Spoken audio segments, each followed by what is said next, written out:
जो middle class family होती है ना, उसके पास बहुत कुछ होता नहीं है करने के लिए। सैटरडे को कहीं बाहर निकल जाते हैं, 15-20 दिन बाद कोई अच्छी मूवी आई तो मूवी देखने चले जाते हैं, या 2-3 महीने बाद कोई आउट ऑफ स्टेशन का टूर मार लेते हैं। तो सैटरडे का मेरा हर बार का प्लान ये होता है कि मैं अर्पिता को कुछ स्पेशल फ़ील करवाऊँ।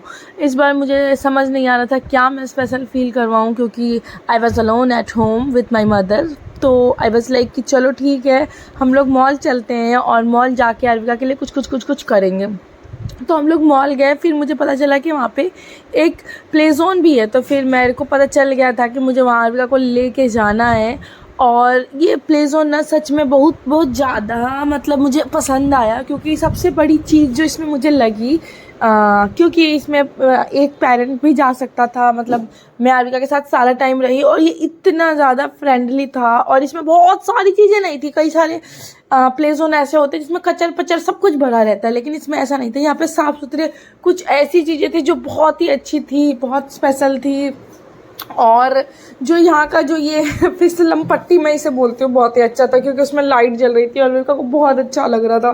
तो हम लोग बहुत देर तक क्या, 1 घंटे का ही टाइमिंग था, तो 1 घंटे तक अर्पिता के साथ खेलती रही। और मेरी मम्मी इसके ठीक बाहर एक कॉफ़ी हाउस भी है, मतलब वहाँ पे आप कुछ खा सकते हो, कुछ पी सकते हो। तो मैंने मम्मी के लिए एक जूस ऑर्डर किया था, मम्मी बाहर बैठी हुई थी। और फिर अगर मैं बेटी के साथ खेल रही थी तो मुझे लग रहा था कि मेरी मम्मी अकेले बोर हो रही है, लेकिन कुछ देर बाद मैंने देखा कि मेरी मम्मी भी फ़ोन पे लगी हुई है, तो मुझे लगा चलो बोर तो नहीं हो रही है। फिर मैंने अर्पिता को हर एक चीज़ करवाई जो था। एक्चुअली मैंने उसका favourite show Vlad and Niki YouTube पे आता है, तो यूट्यूब पे जब आता है तो ऐसी चीज़ें जो देखती है, जैसे कि यहाँ पे था इस मतलब प्ले जोन में, तो वो सारी चीज़ें थी। तो मैं हर बार अर्पिता को प्रॉमिस करती थी जब वो वार्डन निकी देखती थी कि अर्पिता मैं तुम्हें ये भी करवाऊँगी, मैं तुम्हें वो भी करवाऊँगी। और इस एक जगह पे वो सारी चीज़ें थी, जैसे कि बच्चों के सजने का सेक्शन था, फिर मड एक्टिविटी थी। मड एक्टिविटी में तो अर्पिता बहुत ही ज़्यादा खुश हुई, बहुत सारी चीज़ें कर रही थी वो। और यहाँ से उसे जाने का बिल्कुल मन नहीं कर रहा था, उसको लग रहा था कि यहीं बैठी रहूँ बहुत देर तक। कुछ शेप बना रही थी वो। तो बहुत सारी यहाँ पर ऐसी चीज़ें थी जो बच्चों को बहुत इंगेज रखेगी। लेकिन 1 घंटे का टाइम मुझे लगा कि बहुत ज़्यादा कम है, क्योंकि 1 घंटे में बच्चा क्या ही खेल लेगा। मुझे ऐसा लगता है कि इन लोगों को अनलिमिटेड कर देना चाहिए कि बच्चा जितने देर तक खेलना है खेल सके। क्योंकि जैसे ही अर्पिता का नाम आया ना, यहाँ पे अनाउंस हुआ कि अब इसका मतलब एग्जिट टाइम आ गया, अर्पिता इतनी देर तक ही देखिए। ये वाली एक्टिविटी भी मुझे बहुत अच्छी लगी।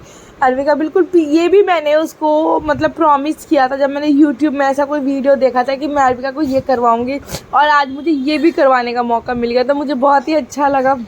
और पीछे अर्पिता का शेप बन गया तो अर्पिता बहुत ही खुश हुई।